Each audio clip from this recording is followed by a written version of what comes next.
Well, so far, yes. Saucy picks up the 1 kill, and now they've made it a 2-for-1 overall. He wants the dual cop. That's scary. So much damage being dealt by that Corki. Saucy will survive with a shield. Westrice off on the side as well. Alistair in from the back. Saucy shields himself and will live. Westrice taking even more damage. Can he get away? The missile rock misses. There's a reward. The shield is on. Cop jumps in. Will pick up that kill. Now, can there be a firing back here from TSM Evo? It's 2 dead on each side. They found Westrice again. A lot of damage being dealt here. He's going to have to flash away. He will not deal any more damage. He's traded 2 on each side, and TSM Evo still wanting to push because all of Curse is so low on health that they will say, yes, this turret, that's going to be ours, thank you very much. That was a huge thing, and you know, a big focus of that fight was when they're chasing Saucy, you have to consider how much you're putting towards that kill. They lost their AD carry, and Alistar was also following that as well, and a few other kills were able to be picked up. So it's not that the communication wasn't going well there, they just kind of got tunnel vision on that 1 kill. A very low health Orianna is chaseable, and they got that kill out. It was good for Comp, getting himself back into this one. 277 CS, again, the highest, almost the highest in the game. Actually, it's going to be Saucy on Orianna, who's been able to do that for himself, keeping himself very buffed up throughout this entire game. The Oracles on Elements as they clear, and Freak, these teams really bringing out the keys that they need to. Curse following up on those Dragons, continuously going into the fights, kind of switched around in that last one, but they were able to come out. But they do still have Orianna, that key for TSM Evo. They got to get behind Saucy, and they got to start making those plays surrounding the damage he can output right now. Don't mash me with the Infinity Edge is going to be very nice as well, but with that Infinity Edge, he's going to have to get himself in the fray. There's one big thing that TSM Evo needs to do. They need to fight longer engagements. Yes. They need to fight battles that take more than 15 seconds. But we saw right there, they lost their attack damage carry at the very start. But Saucy got like 7 shields off that battle. Shen was able to tank for a long time. Nautilus could tank for a long time. They were able to make the fight last for a while because they can shield. They can block so much damage every time those cooldowns are back. The longer you fight, the more those cooldowns you get. The longer you make that fight happen, the better off you are when you're TSM Evo. They need to make these fights last longer. They need to not lose Don't Match Me at the start, and then make those fights last upwards of 20 to 30 seconds. If they can do that, you don't even see a single death and you make the happen profit. Here we go once again for Baron. Really the focus on Wings of Death. He's pushing that bottom lane, and they feel comfortable to take the Baron, but Stand United is up. No, it's going to be an uncontested Baron in a 5v4. Will he be coming over the ultimate? He goes down onto Saucy. Shen is now in the fight. Wild Growth going out onto Saucy. He's trying to deal the damage. He finds a kill on Nijak. That's where most of the damage came from last time. A double kill coming up for Comp as they start to turn this one around with Baron. They may lose Alistar on this one, but Elements gets out alive as they finally focus it down. St. Vicious able to pick up his kill, and it is going to be the ace coming out for Curse.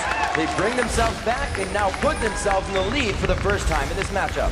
Excellent fight by Curse. Once again, they just initiated hard. They picked up kills right away, and it was pretty much cleanup mode from the first 12 seconds into that battle.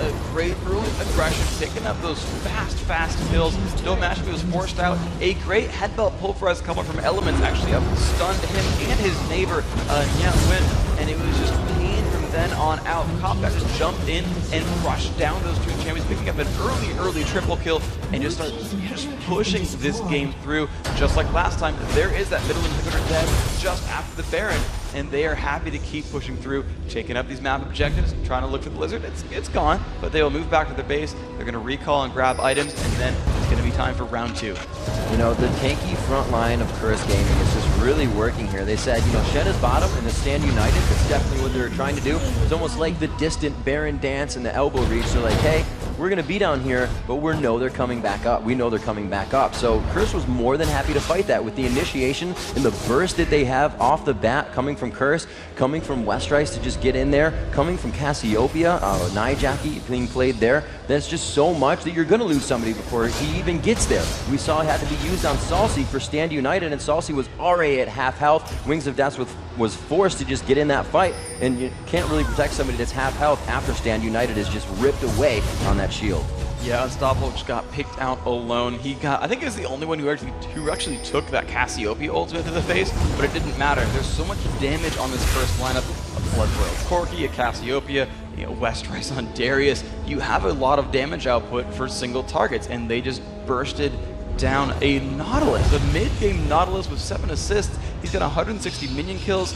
Unstoppable is pretty tanky, but he's stoppable because there's so much damage from Curse. Curse really playing on that first roll. That key note that they needed to do to victory is team communication. Their initiations are awesome. They have that Ryla's coming out on Nijaki. They also have Apprehend as well. You have Alistar to peel and Nunu's ultimate to peel off as well, and even the Ice Blast. So they have a lot of ways to stop their carries from being attacked on, which is amazing in a tight fight like that. When you don't have much room to move and only a few steps are going to keep you alive for next auto attack, those pay huge dividends in the fight. And we can see where it came into play. All of the slow, the crowd control that Curse is bringing to the fight now, they don't even want to initiate. Going for the attack there, he gets apprehended in, but throws on his W, able to shield himself. Unstoppable, not taking too much damage, and another inhibitor is taken down cleanly. Curse very much so uncontested in these attacks. Yeah, and they're going to move on after that easy turret and inhibitor kill right there. They're just going to move to the bottom lane there. Once again, they want to pick up another turret, inhibitor, and just kind of cement their advantage. They don't want to dive into the base too hard. They don't want to get too risky here. They know they're winning, and they want to take these, small pushes into the base and just build advantages. That's really their goal, is to build advantages, and build more advantages. They've now taken the 8th turret out, and they are knocking at the 3rd front door here of TSM Evo. Evo's going to need to fight here. They cannot win a game with 3 inhibitors dead. Wings getting pulled in. They're going to get ready to push in. Absolute Zero hits everybody for a significant amount of damage. Mashmi already down a half health. Can they do enough here? Westrice has initiated. Wings is there. A lot of pain going off on all sides. Going to go in on Mashmi, who will be forced away. Westrice still alive. Nijaki picks off Salsi with the first kill of the fight happening. And here comes the comeback fights. Can they do enough damage? Wings still up in the front. Westrice did leave. He's going to recall out. Can they do more damage in this battle? They still have Unstoppable right in the front. The taunt comes off. Elements taking so much damage. There is finally the comeback kill, and now they find St. Vicious. A second kill going to happen here, and suddenly Evo might be ahead in kills for a fight for the first time in a long time. And now they've got to get themselves back into this game. There's a lot of minions going to be knocking at their front door. They're going to have to farm these relentlessly and somehow catch up in items and gold. It's like Curse just took out a loan. Few minutes ago when Baron was up, lasting that 4 minutes, and now up in another 3, it was almost even all gold. Now they've put a 7,000 gold difference in a matter of minutes between them and TSM. All of these turrets, global map control now. TSM has no vision outside their base unless they ward or their minion waves continue to push out of the lane. Curse is in a very good position, and we can see one of the huge key factors, that 3rd and final for Curse, Dragon, objective, and turret control is really playing in their favor, paying dividends, and they're also going to be able to come out with what seems like another match. Yeah, with only a 3-kill lead, the fact that they have 9 turrets, every dragon, not every, they've lost 1 dragon, but every Baron from there, right, they're up 5 turrets overall. That is where their advantage is coming from, and they've secured them so very well. As you said, they took out a loan, because they're up right now in gold, but with 2 inhibitors dead, there's going to be an endless tide of minions flooding into TSM Evo's base. And minions at this stage of the game just equals gold and experience. And TSM Evo needs to farm this gold and experience to empower their carries. It's going to be Don't Mash Me playing Ezreal, and it's going to be Salsi on Orianna. They're the ones who need gold, and their scores are good. It's a 4-3 Ezreal, it's a 5-5 Orianna. They're playing well overall, but they need to make this happen right now because Curse is already knocking back in the front door. How is this fight going to go? They're right in the front there. They go to focus on St. Vicious, more than happy to take the damage. Top sitting on the outside, dealing a ton of damage right now. Westrice taken down by Unstoppable. Nijaki able to find out Wings of Death, and this does not look good for TSM Evo. Too many turn shots to Westrice will help them pull their numbers back in favor, but it is still a power play for Curse. Chasing down onto Orianna, and it's going to be Don't Mask Me falling. The double kill for Nijaki. The ace coming up for Curse Gaming, and as they batter down the second turret, they do make it an early matchup, and they find the first 2 games in their favor for the Nexus. That will be Curse Gaming taking the very first quarterfinal of the Season 2 North American Regionals, and they're going to move on to Friday's games. They're going to be waiting for the winner of our next match of the day as Team Solomid takes on Ferris. You know, a great matchup between these 2 teams.